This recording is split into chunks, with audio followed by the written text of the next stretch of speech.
আয়োজিত আজকে প্রধান উপদেষ্টার ভাষণের উপরে তাৎক্ষণিক প্রতিক্রিয়া ব্যক্ত করার উদ্দেশ্যে এই প্রেস ব্রিফিংয়ে আমাদের সম্মানিত কেন্দ্রীয় জামাতের নেতৃবৃন্দ, আমার প্রিয় দেশবাসী, ভাই ও বোনেরা,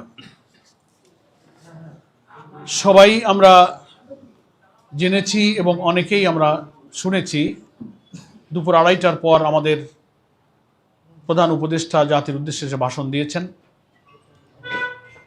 সে ভাষণে অনেক মৌলিক কথা তিনি জাতির সামনে তুলে ধরেছেন।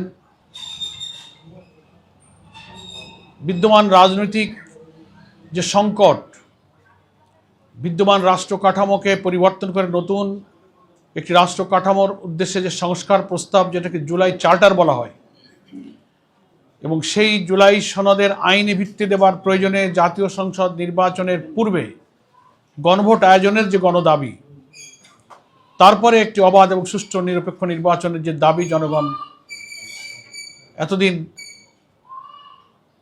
অব্যাহত রেখেছে, আন্দোলন করছেন, সভা সমাবেশে জাতীয় নেতৃবৃন্দ সেগুলো সরকার, ঐকমত্য কমিশন এবং দেশবাসীর উদ্দেশ্যে একের পর এক সেগুলো কিন্তু আমরা প্রচার এবং প্রকাশ আমরা অব্যাহত রেখেছিলাম। আমরা অধীর আগ্রহে অপেক্ষা করছিলাম যে প্রধান উপদেষ্টার বক্তব্যে এই সংকটের নিরসন হবে। জাতি সে আশায় অপেক্ষা করছিলেন, প্রতীক্ষা করছিলেন। কিন্তু আমরা ভাষণে যে বিষয়গুলো পেলাম, তিনি জনগণের অভিপ্রায় অনুযায়ী দীর্ঘ প্রায় 9 মাস জাতীয় ঐকমত্য কমিশনের এবং রাজনৈতিক দল এবং স্টেক হোল্ডারদের প্রচেষ্টায় যে সংস্কারগুলো নিয়ে আলোচনা চলছিল, তার ভিত্তিতে জুলাই জাতীয় সনদ সংবিধান সংস্কার বাস্তবায়ন যে আদেশ, এই বক্তব্যে সেটা জারি করার ঘোষণা দিয়েছেন যে সে আদেশ জারি করা হয়েছে এবং ইতিমধ্যেই সেটা গেজেট প্রকাশিত হয়েছে। নাম্বার 1। নাম্বার 2, তিনি গণভোট প্রসঙ্গে জনগণের যে অভিপ্রায় এবং গণদাবিকে উপেক্ষা করে একই দিনে জাতীয় নির্বাচন এবং গণভোটের ঘোষণা দিয়েছেন। আমরা এখানে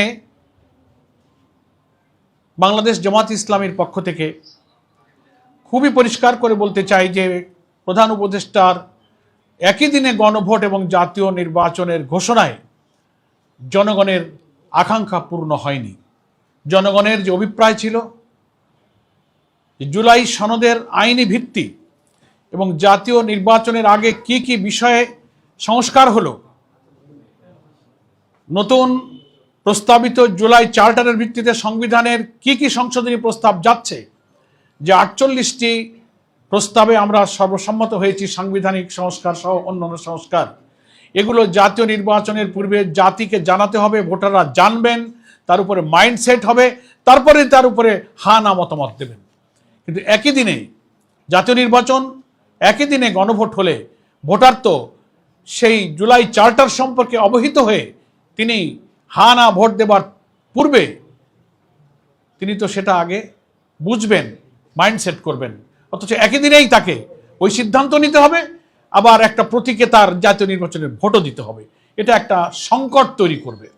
আমরা বারবার অনুরোধ করেছি, যুক্তি দিয়েছি, এটাও আমরা বলেছি যে বাংলাদেশের জাতীয় নির্বাচনের ইতিহাসে কেয়ারটেকার হোক আর যত নিরপেক্ষ নির্বাচনের কথাই আমরা বলি, প্রত্যেকটা নির্বাচনে কম বেশি কিছু কিছু ভোট কেন্দ্রে সহিংসতা হয়ে থাকে, বিশৃঙ্খলা হয়ে থাকে, 2-5টা কেন্দ্র বন্ধ হয়ে গেল, গোলাগুলি হলো, স্থগিত হয়ে গেল। তো একই দিনে ভোট হলে এমন ঘটনা তো যে কোনো কেন্দ্রে ঘটতে পারে, 5টা কেন্দ্র বন্ধ হয়ে গেল, তাহলে জাতীয় নির্বাচন প্রতীকের ভোট বন্ধ হলো, সেই দিন গণভোটের দশাটা কি হবে? এর কোনো জবাব নাই।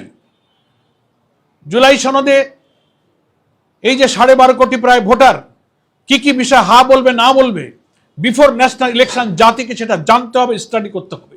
ইলেকশন কমিশন সেটা পাবলিক করবেন, ওয়েবসাইটে দেবেন, তারপর না এত ক্রিটিক্যাল বিষয়ে তিনি সিদ্ধান্ত নেবেন। অথচ সেই সুযোগ না দিয়ে 2টা ভোট একজন ভোটারকে একই দিনে দিতে গিয়ে একটা সংকটে ফেলে দেওয়া হলো।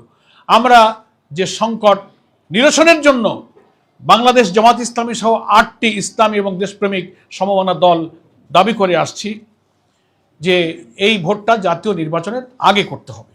তাহলে এটার আইনি ভিত্তিটা দৃঢ় হবে, এটা নিয়ে পরবর্তীতে আদালত এবং আইনি ভিত্তি নিয়ে কোনো প্রশ্ন উঠবে না।